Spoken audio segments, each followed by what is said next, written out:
Welcome to Movement and Function. Today I'm going to show you my favorite exercises to alleviate pain and stiffness due to lumbar stenosis. These exercises are great for you if you have tightness in your spine that feels relieved when you bend your back and feels worse when you arch your back.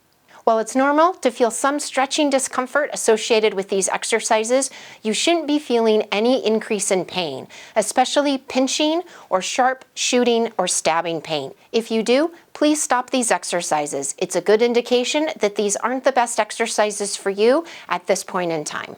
Most of these exercises will be done lying down because there's much less compression through the lumbar spine when we're in a horizontal position. The final exercise we'll do standing up because that's more of a functional position. And I'll show you a few modifications of that exercise when we get to that point. Exercise number 1 is single knee to chest.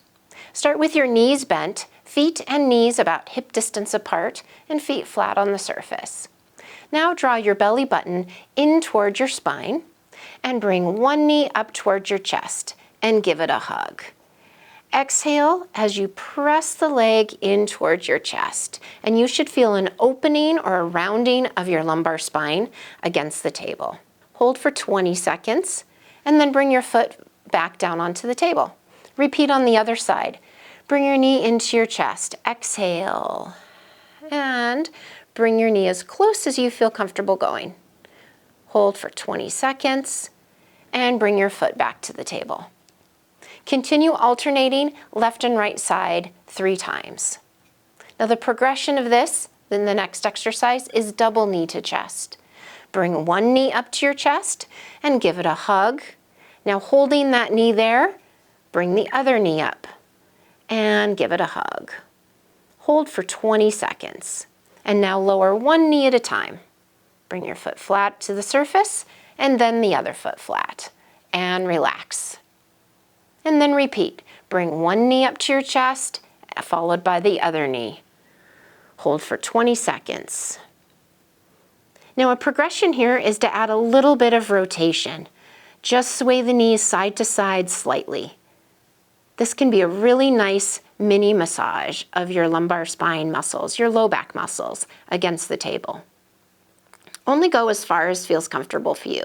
This should be pain relieving and comfortable, not painful at all. And bring one foot back down and the other foot. Perform 3 repetitions. The next exercise is a posterior pelvic tilt. With your knees and feet about hips distance apart, feet flat on the table, place your hands just to the inside of your hips.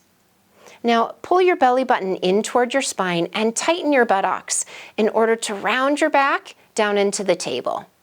You should feel the edge of your buttocks come up off the table slightly as the pressure increases of your low back against the table.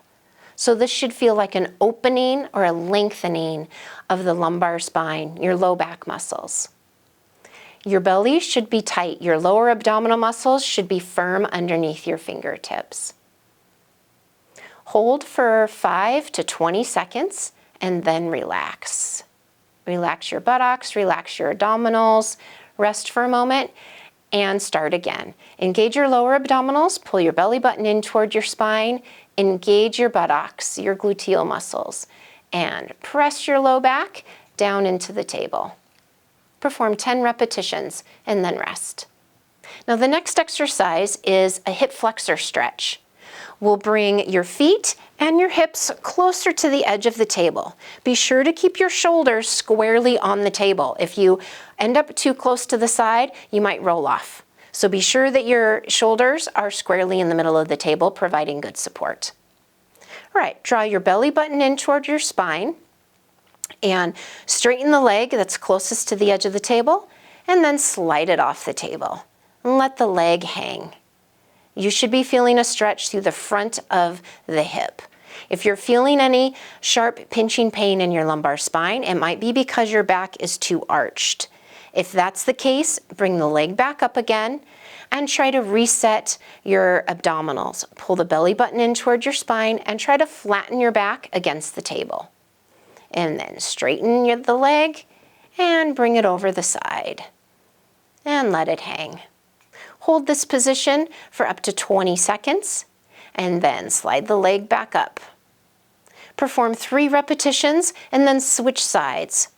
Depending on the surface you're using, if you can move over to the other side of the bed, that's great, or you might need to sit up and turn around in order to perform the stretch on the other side.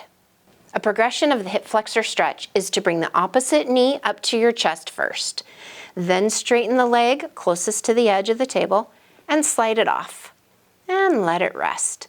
This will help keep your back flat against the table and decrease the likelihood of any pinching through the lumbar spine.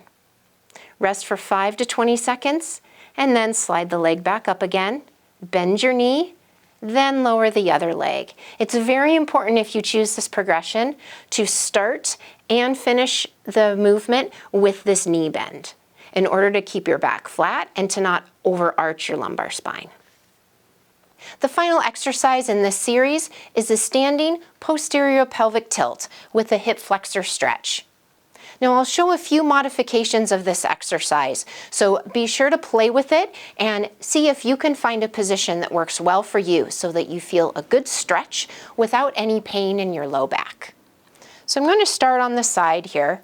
Standing next to a countertop for support, step 1 foot forward and 1 foot back.